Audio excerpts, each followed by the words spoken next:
I'm very pleased to welcome you all to Cornerstone this evening for our second Insights on Climate Change event of the year.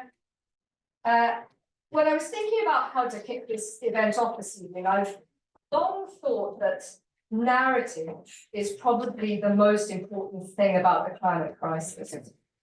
A narrative about how to inspire real change. It's crucial to tell the story of emissions, their extent, their impact, what we can do about them in a way that is more accessible to human beings than numbers of carbon dioxide equivalents and carbon budgets and pathways.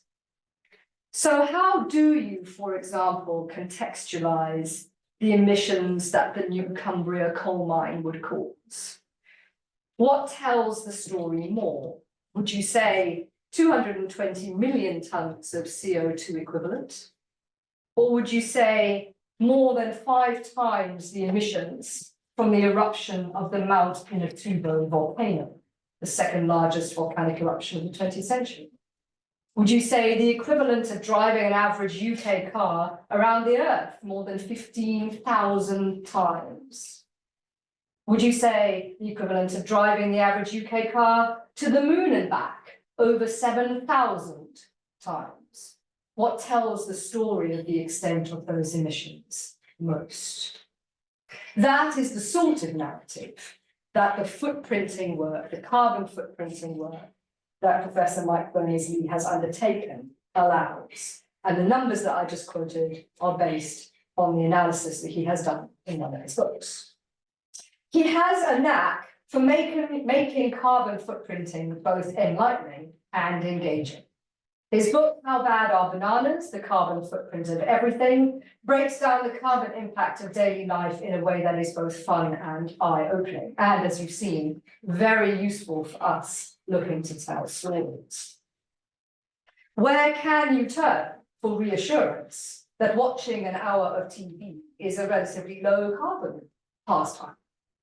Or even that bananas are brilliant, even if they're transported on a boat around the world, or that leaving the lights on, even LEDs, is bad, and that there is no truth to the excuse that turning the light on is a lot of energy. Or that if you decide on tree planting as your own personal offset, you should reckon on planting 4 tennis courts worth of forest in the UK each year. You can turn to Mike for all of these and more. He's written extensively on climate, not just How Bad Are Bananas, but There's No Planet B, which you see up there, the updated version in 2021, a hopeful book of practical action to address multiple crises. And he's co-authored with Duncan Clark The Burning Question, which asks what mix of psychology, economics, technology, and politics is needed to convince us to leave fossil fuels in the ground. A question still very pressing now.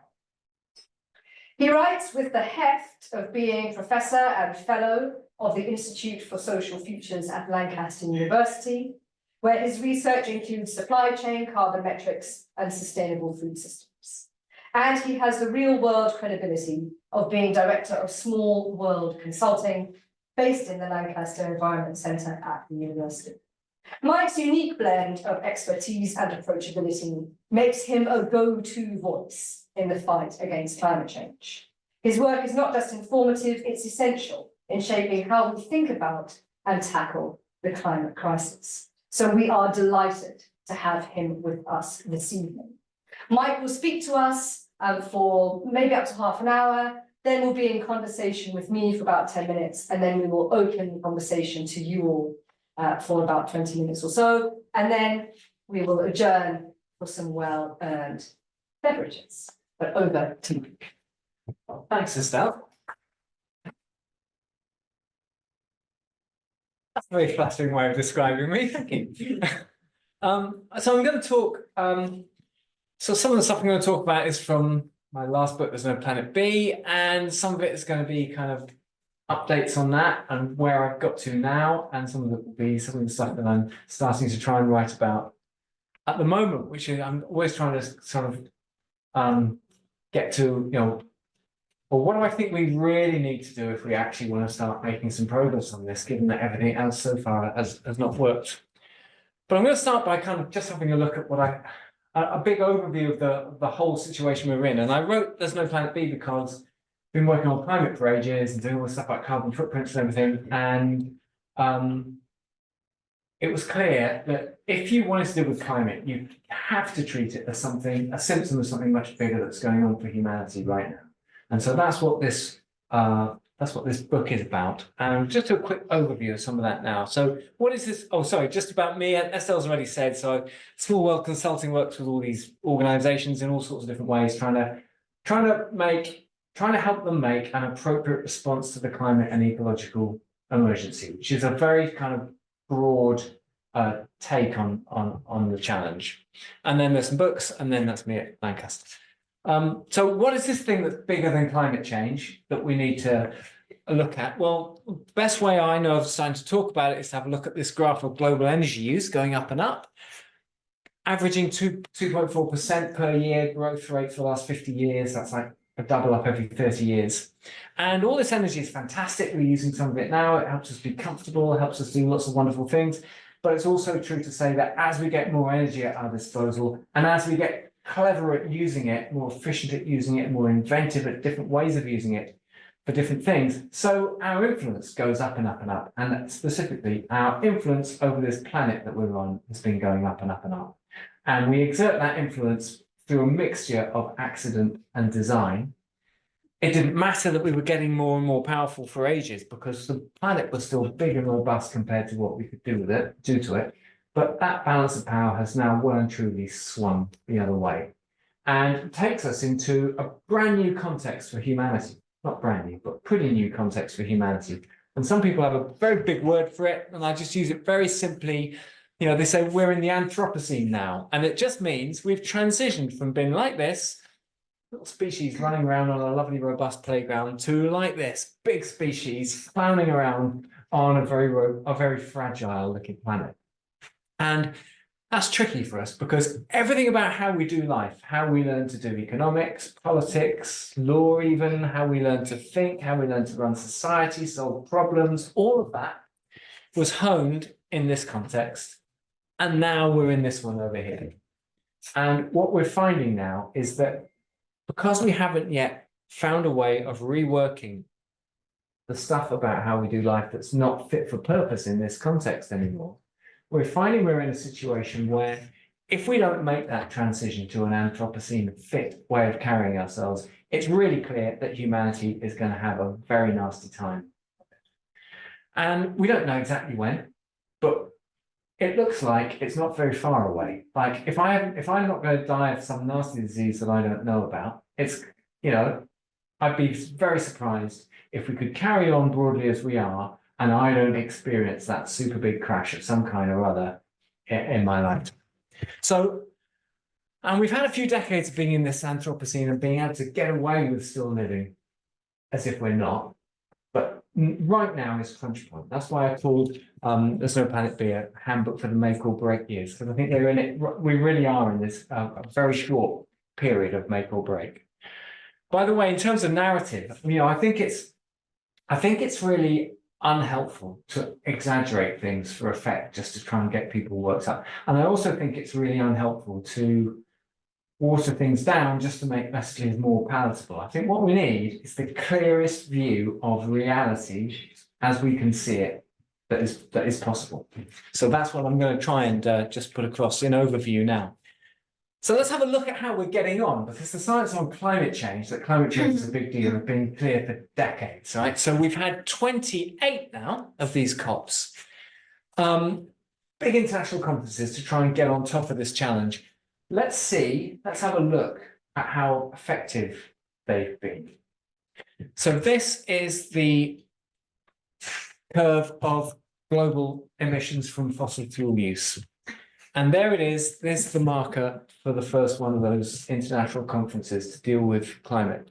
And of course, the height of this curve represents the speed at which we are moving into the climate crisis. So if you were driving a car towards a cliff, the height of this curve would represent the speedometer.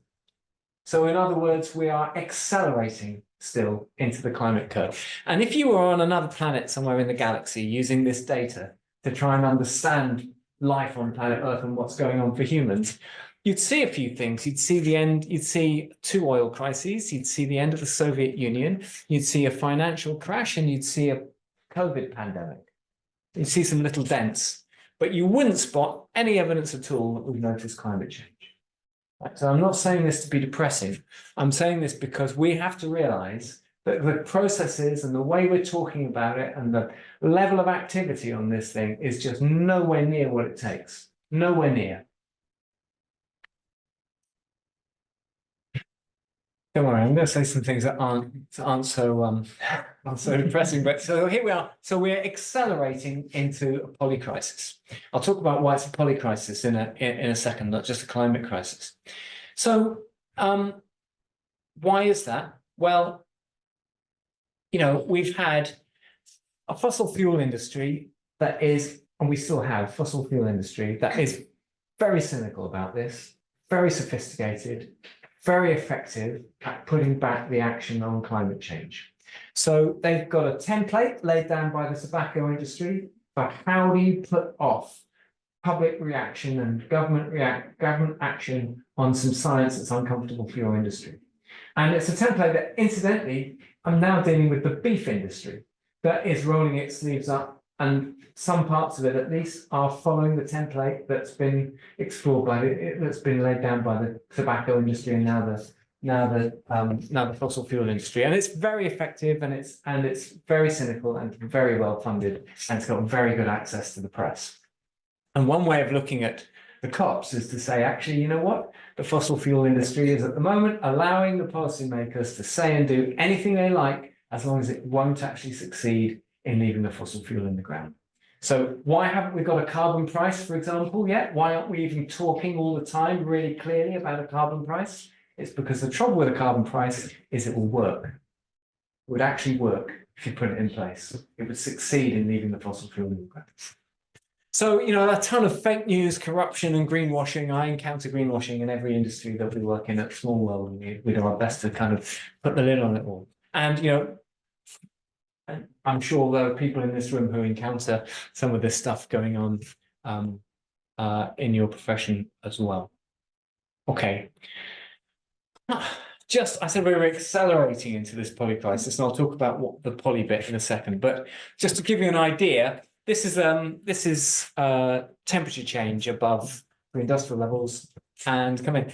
And if we, in 2010, if we were to extrapolate over the last 30 years, it looked like we were going to get to 1.5 degrees by about 2050.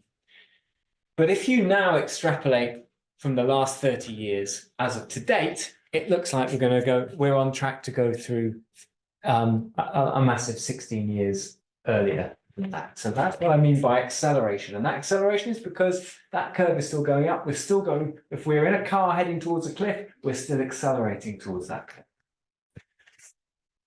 Okay. And of course, we've got some early symptoms of climate change.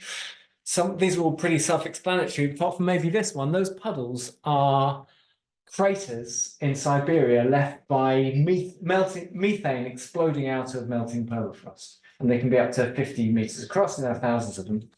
And of course, methane is a powerful greenhouse gas, causes more climate change. And the more the Earth warms up, the more the forests dry out, the more likely they are to catch fire. The more they catch fire, the more the ice melts. The more the ice melts, the less reflective the Earth becomes, which means it absorbs more of the sun's heat, makes it warm up a bit more, makes a bit more permafrost melt. So what we really don't understand at all well is the extent to which all these things might reinforce each other. So there's a paper out recently by Tim Lenton and his gang down at Exeter in Nature, I think, really saying that this notion of cascading tipping points is something we should be really, really worried about. The idea that we might cross a point at which actually it doesn't matter what humans do, we've already triggered a step change in the climate that's going to lead to something incredibly unpleasant for us, or worse. And the truth of it is we don't know whether we've really triggered this or not, because the science is so uncertain. The modeling that we typically use just isn't up to it. But it looks likely that if we take very strong action now, we're not too late. It looks likely. But just to emphasize how much we should be worried about this, let's have a look at some data. And because I think this data doesn't tell us that we've crossed a tipping point that we can't control, but it is consistent with the sort of data we would see as we crossed such a point. So let's have a look. First of all, I know we've heard about records being broken this year, but here's Antarctic sea level on the 7th of August, the level of, Antarctic sea ice. And if somebody broke the 100-meter sprint record by a couple of hundredths of a second, you'd go, crumbs, that's impressive. Let's just be sure, let's check whether they were on drugs or not. But if they broke it by a second, you'd say, whoa, hang on a sec, that's just something's not right. Was the timekeeper wrong, or they're cheating, or that's just completely that's bonkers, isn't it? Well, that's what's happened here, right? We've broken this record of a minimum amount of sea ice, Antarctic sea ice on the 7th of August by a massive, enormous 11%. And let's have a look at ocean temperatures, the highest on record. So here, these are all the sort of last few years since detailed records began. And here we have this year, and that on the 1st of August, we'd broken the temperature record for average ocean temperature for this time of year by an absolutely gigantic quarter of a degree. It just crept over it. Like all these lines here, some of them are a fraction higher than the ones before. It's unlike anything. And what about this? Just in case we haven't seen enough. So this is global average land temperature in September. And going back to 1940, there we are. We see occasionally you set a record. There was a record low, and then here were some record highs. And then suddenly that's an absolutely gigantic half a degree higher than it's ever been before. So, I'm not saying this proves anything that we're about cascading tipping points, but I am saying if this isn't worrying us, then our brains aren't working.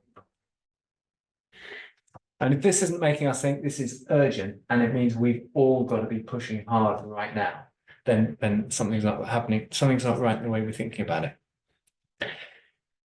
Just in case that wasn't enough, the other thing that we really don't understand is just how stable is the lovely, stable global society. I know it's got some bits that aren't all that stable, but all my lifetime is, broadly speaking, most of the world has been pretty stable by historical standards. And just how stable is that global society that it'd be easy to take for granted, especially if you've lived in the UK all your life like me. Climate change is starting to affect the food system, and we've seen how easily wars break out and civil strife, and even there are questions around mental health and mental illness possibly resulting from climate change. So it's a kind of the way that this cascades out into the social system is another huge area of uncertainty. So that's my kind of overall take, and I said I thought it was important not to neither exaggerate nor underplay it. And since we're just a small group, just a quick bit of audience participation. I'm going to ask you to put up your hand in one of four things. I'm going to ask you if you think in broad terms, don't worry about the detail. If in broad terms you think I've got it about right, I'm going to ask you to raise your hand. I'm going to ask you if you think in broad terms I've fundamentally exaggerated it, put up your hand. Don't worry, I won't give you a hard time. If you think in broad terms I've fundamentally underestimated it, put up your hand. And then I'm just going to ask if you don't like putting up your hand, can you put up your hand? So if you think in broad terms, this feels about right. Yeah, okay, so just keep them up a sec. Just look around. Actually, I don't need to ask the other questions. So I think, there's nearly every hand is up. Okay, if you think in broad terms, I've underestimated it. Okay, so I've underestimated it. If you think in broad terms, I've exaggerated it. And if you just don't like putting up your hand.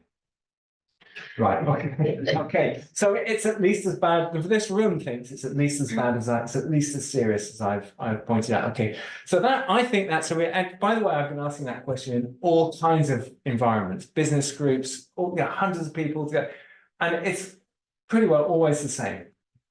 And I think it's, that tells us a lot. It tells us not only do you all get it, but all the people you work with get it as well, right? And so if that means if you're ever in a room where anyone's having a conversation that is as if this stuff isn't going on, you have not only a kind of a permission, but also a responsibility to go and bring it back to earth, bring it back to the reality of the situation. And I think that's a really important thing for us to do now, because the science is clear, but yet, if you turn on Radio 4 in the morning, you will hear, although the climate gets a mention from time to time, the broad message, the flavor of it all, is that the appropriate response is carry on regardless. Right? They had me on the PM program a couple of days ago to talk about the COP. They had it for about 3 minutes. They asked me a stupid question about whether Rishi Sunak should have taken an aeroplane because that's flying emissions, isn't it? I mean, it's just a waste of time. This is actually a really serious topic. So the flavor we're picking up from the media, from everywhere, is that we just should ignore it. And actually, that's what we've got to challenge. What we've got to do is every situation we're in, we've got to bring it back to the realities of where we're at, and that's how we'll get the big change that we need. So there we go. As William Wilberforce said, we can look the other way, but we can't ever say again that we didn't know. So that's the one-way gate we've been through. All right, I'm gonna have to start speeding up a little bit. I said it was a polycrisis because we talk about energy, climate and energy a lot, but we don't talk anything like enough about things like food security, and we've got to feed a rising population. And while we do that, we've got to stop hemorrhaging our biodiversity. That's just as serious as the climate. And we've got all these pollutions, and we've got some disease threats as well, some of which are related to the food system. So it doesn't work to deal with these one at a time. We've got to deal with them all together. It's a very joined up systemic problem. That's just the kind of physical side of it. And I'm going to talk a little bit about some of the stuff in the middle as we go. So what would it, the good news about the green stuff is it turns out from a technology point of view, there's really nothing stopping us. I could talk about the complexities of all of that and stuff, but actually the technology of sorting out the words in green is not the bottleneck. The bottleneck is what kind of economics, what approach from businesses, what kind of politics. You haven't got to look hard at our politics to see it's not really fit for the kind of problem solving we need to do at the moment. What do we need from our media in order for us to be on the case? What about our education? Is it possible to deal with climate, for example, with such high levels of inequality in the world? Or are we in a situation where there's 8 billion of us on this little planet, like it or not, we will sink or swim together? And actually, we've got to find a way of treating everybody with a much greater respect at the global level, within and between countries. Otherwise, we just can't go on top of this. Huge questions about the role of technology that I won't go into too much. I could have put legal stuff in here. Of course, the way that legal framework, the role of law in sorting all this out is hugely important. It affects everything about what every business says, thinks, and does, including in the legal profession. What kinds of things it's still okay to grow. And I've just come out of a meeting with an investment company called Leapfrog Investments, trying to do sustainable investment in the developing world. So the kind of how can we get the trillions pushing in the right direction. But right at the center of this, I think there are questions. I think it boils down to how we think and the values that we have. And I think it's clear now, and I'm not pretending to be better at these values than anybody else, but I think you can pretty well prove that there are some values that we have to have now as culturally dominant. Otherwise, we can't get through the Anthropocene. We can't thrive in the Anthropocene. And the good news is, from neuroscience and history and all sorts, is that we are capable of cultivating the values that we require through our own deliberate effort. So, and some thinking skills about, one of them is about joined up thinking. But just, very simply, the values are, we've got to get much, much better at respecting all people, whoever they are, whatever part of the world they're in, whatever race they're from, just treating everybody with a kind of equal respect as humans. We've got to get much better at respecting the environment. That's kind of self-evident. And then here's the one that I'm most trying to write about now. And I know that, some of you involved in this as well, is respect for the truth, right? We have got some serious problems on our hands here. They are complex to understand and they need really high quality problem solving, and we just can't get anywhere without a far higher standard of culture of honesty than we've got at the moment. If I look at all the bad decisions that get made, for example, around climate, Estelle, I know, is working really hard on the coal mine case, the Cumbria coal mine case. If I look at all of that, all the bad decisions that have been made around that, they don't have poor judgment at their heart. They have clear-cut dishonesty. And when Michael Gove looks at the evidence, he says, I've weighed up the evidence and it's fine. Yeah, he knows exactly what he's done. He's taken the bogus evidence that was put together by the coal mine and he's put that on a nice pedestal, and he's taken the top quality evidence assembled by experts with international reputations and no vested interest in this, and he's just put all that to one side. And that's not poor judgment, that's flat out dishonesty. And there are other cases, other instances of this all along the way. And when Grant Shapps says we have to have more new oil and gas in the North Sea because otherwise our energy prices will go through the roof, he knows that's not true. He knows that's false. He knows our energy prices are set at the global commodity level and have nothing to do with whether the UK pulls it out of the UK. Just examples of the kind of, I mean, we've all seen it. There's everyday dishonesty just pouring out of our government at the moment. I'm not trying to be politically partisan about this, but we have to get past that. Okay, so this is the challenge. We just need to get this slide I can't keep up to date, by the way. But we have to get much sharper at asking which ones of these faces do we trust to give us the clearest view of reality that they can. And the ones that we don't trust, to be careful with the best attainable view of reality, we have to make sure as best we can that they don't find themselves into positions of power because they're not fit for it. And the same goes for our media. We need to ask ourselves much more discerning questions about which ones we trust. Why do we trust them? What is our basis for trusting them? What do we know about who funds them, their motivations, their track records, their levels of competence, all of that, and make really good decisions about what information to be absorbing. Because we have to do so much better than this. So we've got a world in which, here we are in one of the richest countries in the world. We've got people living in damp, grotty houses like that. We've got people trying to get across the channel because their lives are so rubbish on whatever. We've got food banks. We've got that's actually a Louisiana jail. And meanwhile, we've got Denise, what's her surname? Coates, picking up her MBE for services to community. She makes her billions out of absolutely ripping people's lives apart in the gambling industry. It's not people having a fun time at the races. It's absolutely how she makes her billions is absolutely tearing people's lives apart. We got this guy responsible for a ton of misinformation in the media.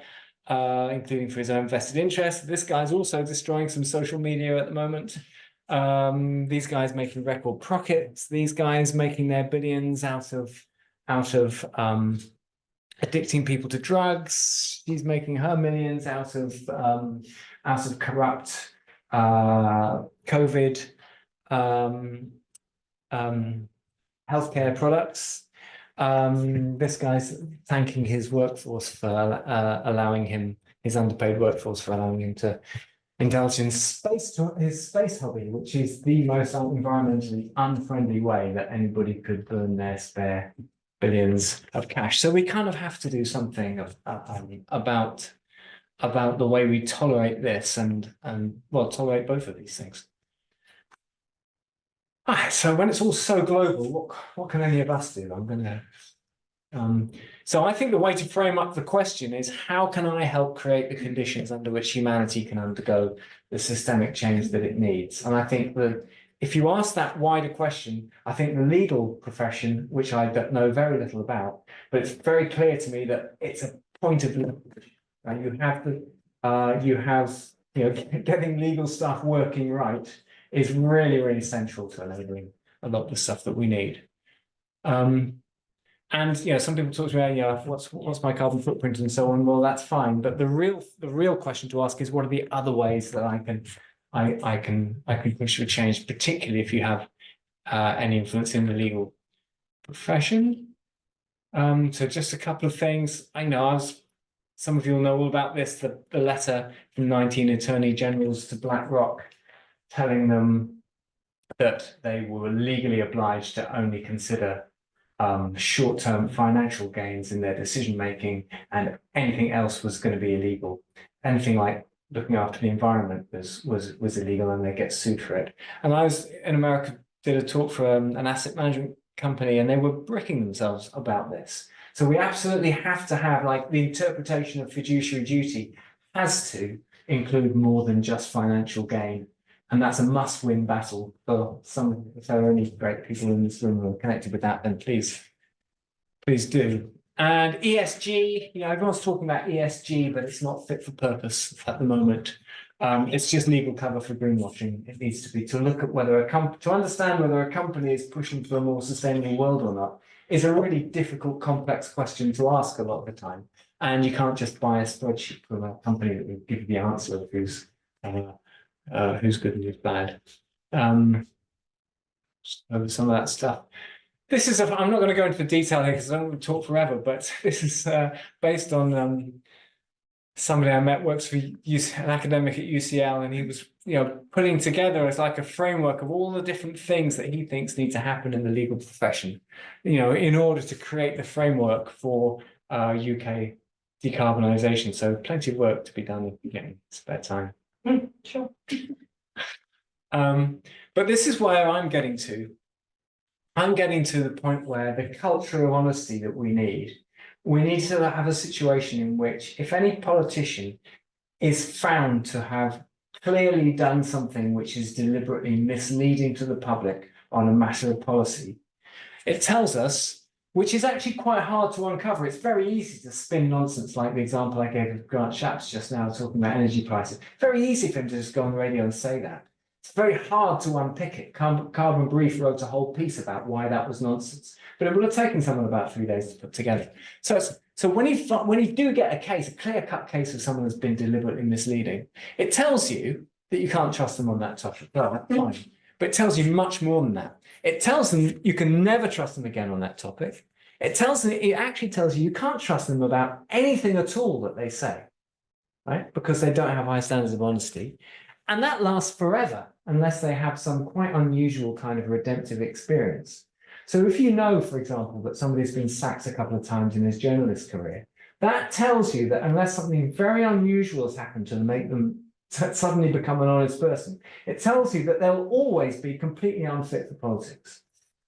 And it also tells you that any colleagues who stand by them in the knowledge that they're being routinely dishonest, or that they've been clear-cut dishonest and not fallen over themselves with apology over it, then it tells you can't trust them either. If we could create that environment, then the quality of decision-making around how to deal with the Anthropocene would just go up dramatically. And I think that's something we can all do we can all influence. At the ballot box for sure, but before that, in other ways as well. So here's my little climate of truth in maths. The price to be paid for being dishonest has to be greater than the perceived benefit of that dishonesty by the person who's doing it, times this ratio of how hard it is to flush out dishonesty against how easy it is to spread it. And unfortunately, this ratio is pretty high, which means that the price to be paid for dishonesty has to be high. And I think what frustrates me, for example, about the coal mine case that Estelle's involved in, and I've slightly got my hands rolled up, done a bit on in the past as well, is that so much effort has gone into winning that case. And you know what? People who push that mine, they'll just walk away and go, "Oh, I didn't work that time. We'll just try again later." There's no price to be paid for it. And all the dishonesty along the way, there's been no price for that either. I'm going to, I'll just to wrap up really. I mean, response to this Anthropocene challenge is sometimes gets laid out as a hair shirt, but I just want to emphasize it's not. Actually, I think it'll feel brilliant when we finally wake up and start really re-engineering how we do life to be more sustainable. Actually, it will feel fantastic. We'll feel brilliant because the weight of knowing that we're all living in the wrong way will come off us. And so much of how we do life is not optimized for human well-being anyway. So actually, there's what's not to like about this world where the communities are great and everybody's healthy and there's fresh air and all the rest of it. So it's an opportunity in every way.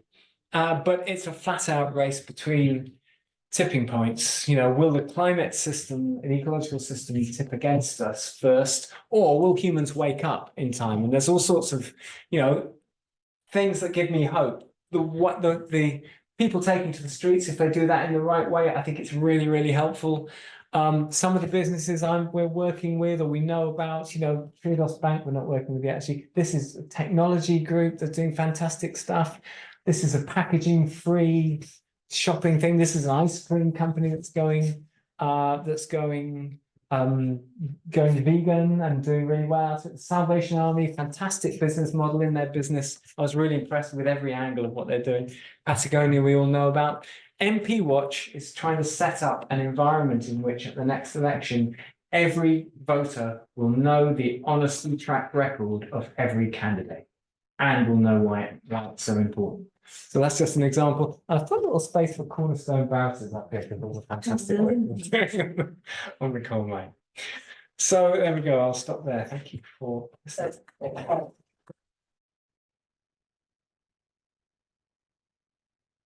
Thanks very much. Can I just pick up a bit on that last point? Because you've mentioned that there are quite a lot of people in the commercial sector that are doing some quite positive things. And we hear a lot about the private sector needing to transition. Can you give us a little bit more insight into that work, into what good looks like around that? Okay, so if a company calls us up and says that we want to be net zero, we ask, are you saying you want to make an appropriate response to the climate and ecological emergency? And if they say yes in a sufficiently convincing way, we say, all right, and let's have a look at that. Let's stand right back and ask that question. To what extent are we enabling or disabling? Are we creating the conditions under which the world can make the big systemic transition that it needs to? So if Cornerstone Barristers came to us and said, we want to be net zero, we'd say, forget about your carbon footprint, who cares? Question is, what are you doing with all your legal efforts, right? What is the direction that you're pushing the world? How are you setting up an environment in which the whole world can, move the right way? So, and we ask that of every company. So, one killer question is, if the world started making a serious transition towards a sustainable economy, would that represent a net opportunity or a net threat for your organization? And if the answer is it's a net threat, then the priority is to rework the business model until it becomes a net opportunity, because otherwise anything you try and do on sustainability is going to be so conflicted, it's going to be a total mess. So we look at what is the product in the first place? Does the world need this product? How are you selling it? Are you encouraging to buy stuff they don't need? It's the whole kind of, and it's what's your total wider influence, what's going up and down your supply chain, and in what are you lobbying for? All of that. It's very, it's a wide lot. question. Yes. Yeah, very interesting.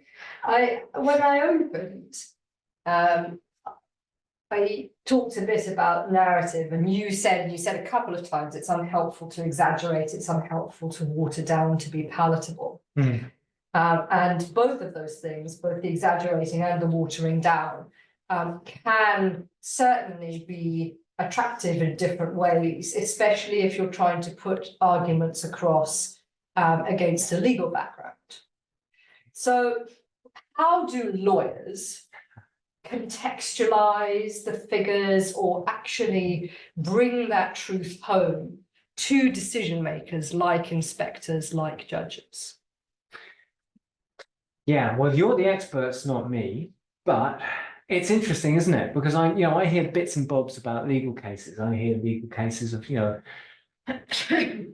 people in court for just up oil stuff who aren't allowed to mention the motivation for why they sat in the road, and so on, which seems to me a complete travesty of justice. Uh, and yet I also hear cases about some judges who are right on side who sort of said, I have to find you guilty, but thanks for doing what you're doing, more or less sort of thing. So, how you, how do you change some fundamental how do you put across a perspective in a way that somebody who's not yet on side might become on side?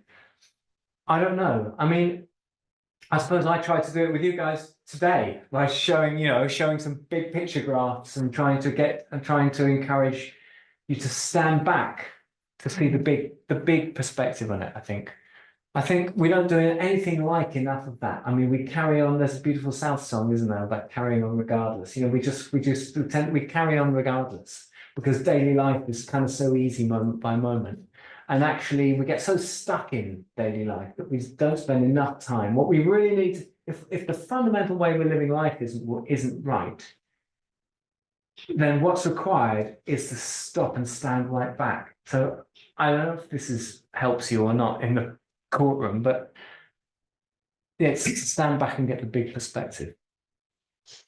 That is very helpful, by the way. Last question before I open to the floor. And I'm kind of torn about between asking about how carbon footprinting works in general, but I might actually leave that and I'll ask you this more specific question. So in the updated version of Bananas, you've got a chapter at the end that looks at the decarbonisation aspect. So carbon sequestration in the soil, biochar, trees, and you also look at some of the other technologies, and you've touched on the fact that we have a lot of technology. We're also, in the way in which we imagine our pathway, we are also assuming that at some point we are going to be able to suck carbon out of the atmosphere. A bit. And you do talk a little bit about that. What's your view about these sorts of technologies, carbon capture and storage, and or actually sucking the carbon out of the atmosphere? So the fossil fuel companies love the idea of direct air carbon capture and storage. So there's two ways of taking carbon back out of the atmosphere. Broadly speaking, there's nature-based things like planting the right trees in the right places in a biodiverse way, restoring peat bogs and so on. Those sorts of things we should just be doing anyway. They will help us quite a bit. It's a finite amount, actually. It's not enough. It's not in any way a substitute for any unnecessary emissions. But there's a good few tens of billions of tons or more, hundreds of billions of tons that we can do through all that stuff, and we should be cracking on with it. Then there's direct air carbon capture and storage, where we have an industrial process, if you like, for taking carbon back out of ambient air, and that's great. But in principle, but it's very inefficient, so it's very expensive. It's all because the basic energy equation in there tells you it'll always be expensive. It will never be the best thing to do until virtually all the fossil fuels have been removed from the economy anyway. We've looked at some schemes. There's a scheme up in Iceland, Climeworks. It's doing about 4,000 tons a year. That's a speck in the scheme of it. And the interesting thing is that when I first started looking at Climeworks about coming on for 10 years ago now, you know what they were doing? 4,000 tons a year, right? So we've asked them, why aren't they scaling up? And they've got plans to scale up by about a factor of 10 every decade or something. That's nothing. There'll still be a speck in 2 decades' time. So there's something fundamentally, it's just really expensive. It's really difficult. We will never be scaling it in the kind of way that fossil fuel companies like us to talk about. And they love it. They loved us to talk about that because it sows the seed of an idea, oh, that's all right, the fossil fuel's okay then. And that's why the airline companies love to tell you that they'll offset your flight. The reason that they'll pay a bit of money to offset your flight is because they know that is a way of selling you another flight. makes you more likely to get on an extra airplane. All right.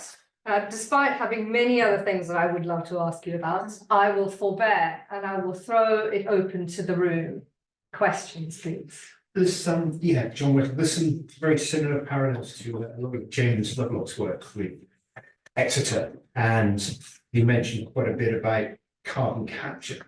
Yes. And he mentioned a lot about using the sea to capture carbon by taking it down through the sea levels. What's your view on that? Well, it's a technologically possible process, right? You can do a few, you can mineralize the carbon, or you can just compress it and put it down into deep storage under pressure, maybe a place where oil used to be in the past, and hope that nothing ever happens to make it come up. If that did happen, you would be in a, if you put billions of tons down there and suddenly found it wasn't as secure as you hoped, that really could be a problem.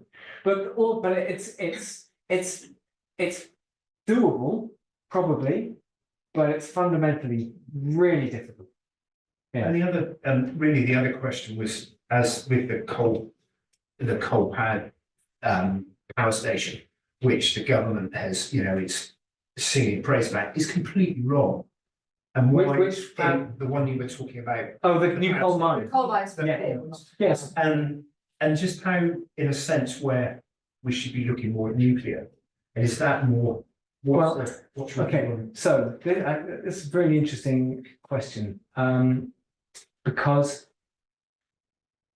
it's a good example. Take the nuclear debate, right? So if you look at the UK's renewable energy, non-fossil fuel energy mix, we've got the 5th worst sunlight per person of any major country in the world. So we need to use, whereas lots of countries can just get away with sunlight, we've got to do a bit of sunlight and a bit of wind and a little bit of hydro, but we haven't really got any big mountains, so we haven't got much hydro. We've got bits of tidal maybe, and then the question is, what about nuclear? And if there's any country in the world where nuclear is a good idea, we're probably one of the ones where it's the strongest case, because our energy mix is so higgledy-piggledy. However, when the question would be, will a little bit of lovely stable nuclear be what it takes to fix all the rest of our hodgepodge mix and make the whole thing work? And in order to do that analysis, you need a really high quality piece of decision making, right? You need it really joined up. All the different bits of the energy sector have got to be talking to each other about how they fit together. The nuclear industry in the UK, when I was last talking to it, isn't even talking to itself in a joined up. Right? And not only that, but you need to be able to trust it. You need to be able to trust that analysis. You need to know that it's not being swung around by the vested interests of this, that, and the other. And if you look at the moment, we don't even know whether Sellafield's being honest with us about whether they've been hacked or not. We don't know whether they're being honest about fuel that's leaking out. So we're absolutely miles away from that level of trust that we need for the quality of decision making that we would need to have in order to be able to make a decision about whether nuclear could be a good idea or not. So it comes back to the culture of honesty that we need to absolutely fight for. Otherwise, I think, to be blunt, I think humans have had it in the Anthropocene. We can't get. But some people say, "Has always been lying in politics." Maybe, but we can't get away with it anymore. But it's that confusion. We wonder why the general public is so Yeah, and confused. it's because the complexity of the issues is so high that it's so easy to pull the wool over people's eyes. That's why we need such a high price for dishonesty, because on the rare occasions when we actually can catch people out, we need to extrapolate what it means. We need to say, right, this tells you you're out from the start, and anyone who stood by you knowing you did that is also totally out. Actually, I think there's a parallel with the courtroom here, because you have a really high price for perjury, don't you? And the reason for that, my take on that is that if you don't put a high value on truth in the courtroom, you really can't get anywhere at all, right? So you create a really high price for dishonesty. And that's what we need to do in society as a whole now. Yeah, Mike, just for the camera, move a little bit over this way. Yeah. Next question, So, please, yeah. from over there. Brooks. We've been talking about nuclear energy fission. If you look at Germany, they're going to be decommissioning their nuclear power stations over 2 decades or something. they're running their nuclear capacity down. Yeah. Why? Fusion. Now, fusion energy, as I understand it, is not technically viable at the moment. No one's actually been able to create fusion in a tokamak, which is a type of, it's equivalent to a nuclear power plant. So you're using fusion energy, the energy of the sun, rather than splitting.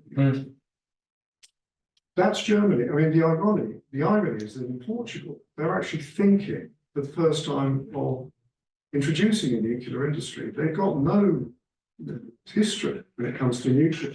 They've got sunlight, wind, and sea as well. Yeah, okay. They are actually thinking of moving into nuclear, despite the fact that it's old technology. Well, yeah. And So the plant money's on fusion.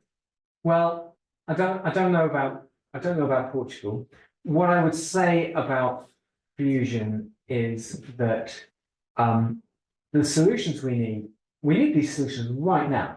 Right, so the trouble with all the talk about nuclear is that at best it's going to be even conventional nuclear or whatever, smaller power stations, all the rest of it. It's slow, it's expensive, and actually we need to be rolling it out right now. I mean, just on the energy transition, the biggest thing on energy transition that we don't talk about anything like enough, and it's the most important thing, is we need to reduce total energy demand by a lot, right?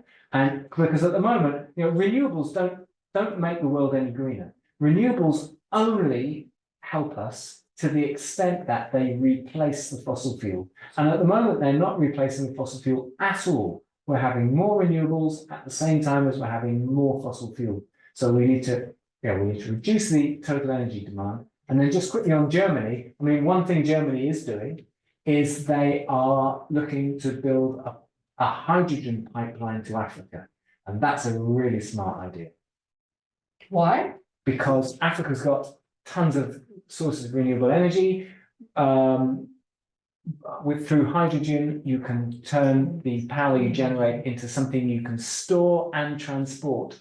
And so if you can get Africa's energy into Germany through a pipeline, through a hydrogen pipeline, then that is potentially Germany's alternative to coal. Interesting. Any more? Yeah. Two questions, if I may. Thank you for speaking to us today. The first is narrative as well. And in a way, you have obviously spoken to us about tipping points, and I've had reason to look in detail at sort of cascading tipping points over the last year, and I'm aware and I'm terrified.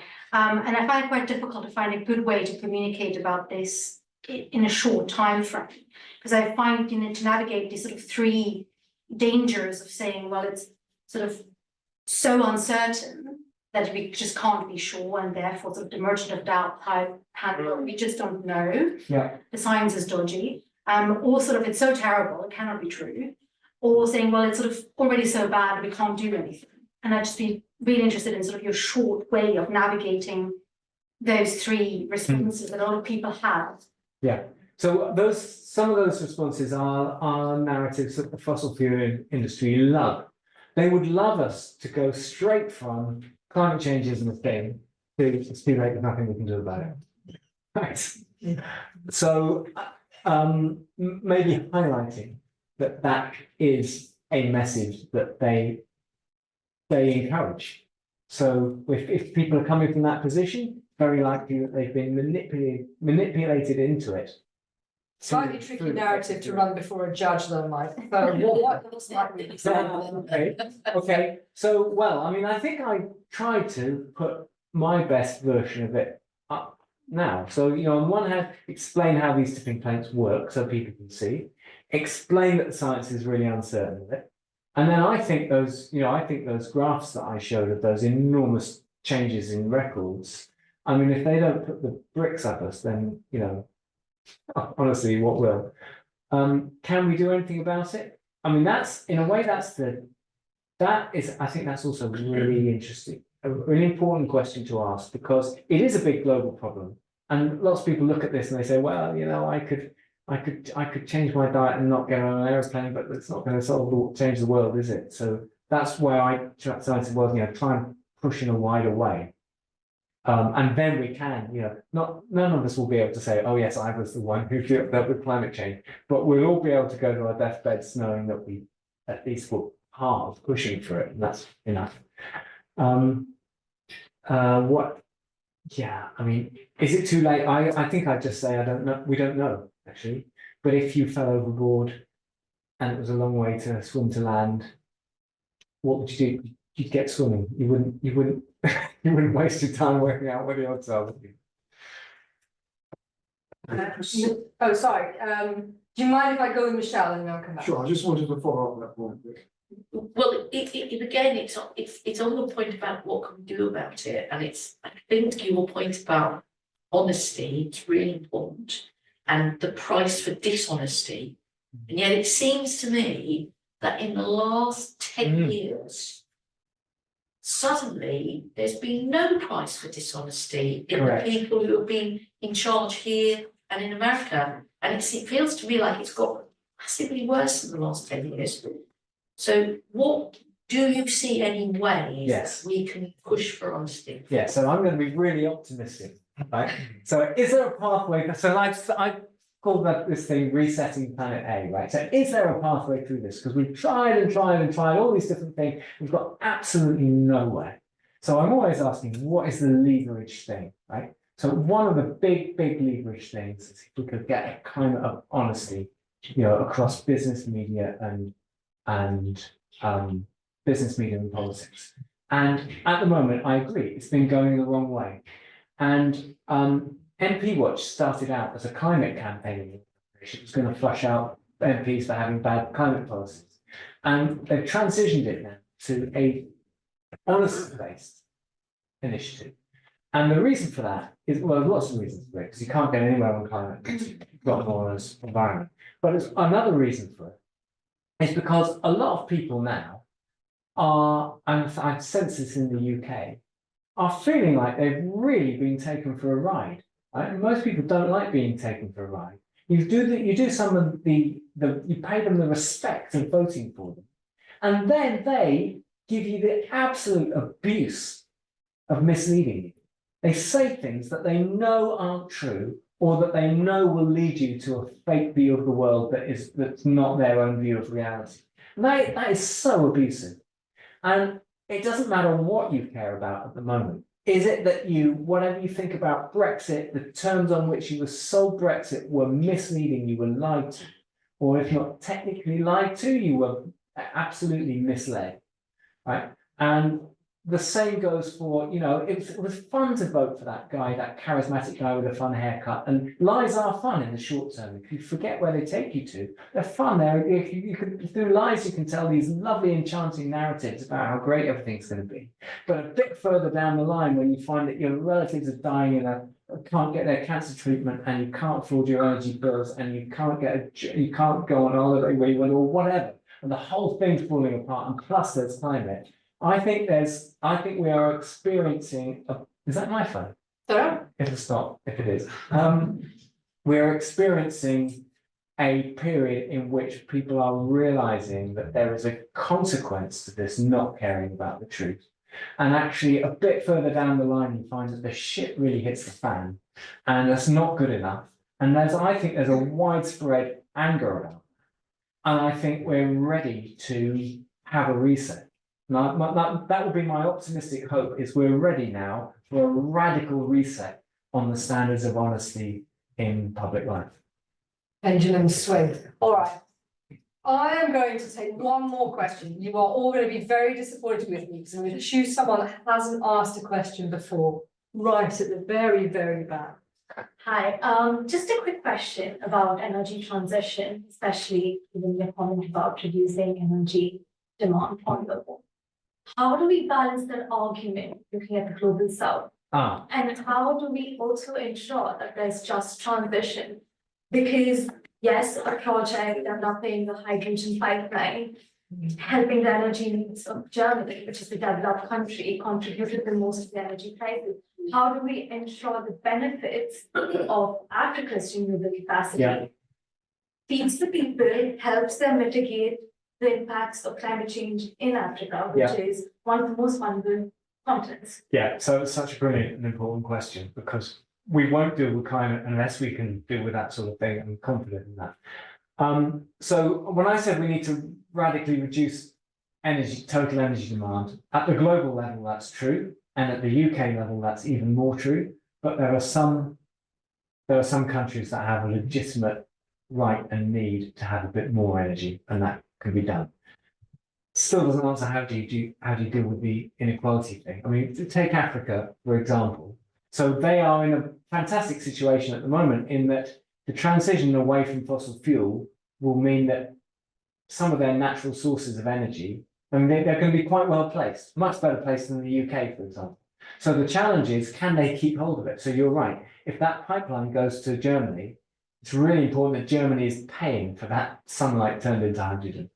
And I was at in fact, I came straight here from a meeting with Leapfrog, which is an investment company that's trying to do investment for the developing world, actually, and it's setting up a climate arm and so on. And that's absolutely the question is, well, two questions. One is, how can you help developing countries to hold on to their resources? I mean, the Middle East got rich because of its resources, but countries in Africa that have been absolutely pillaged because of their resources. So how can you make that work the right way?